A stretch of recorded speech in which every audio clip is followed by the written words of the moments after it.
Arkadaşlar, herkese iyi günler. Kanalımıza hoş geldiniz. Bugün sizler için çok sevdiğimiz oyuncularımız Elçin Sangu ve Barış Arduç'dan güzel sempatik videolar hazırladık. Barış Arduç, Kuzgun, Kiralık Aşk, Alp Arslan Böyük Selçuklu, Dinle Sevgili, Hanımefendi bu dizilerde rol almış ve herkesin beğenisini kazanmıştır.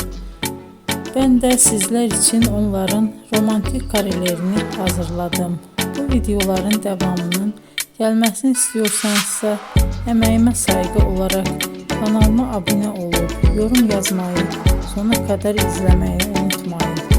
İzleyen herkese teşekkür ederim. Yeni karelerle görüşmek dileğiyle. Hoşça kalın.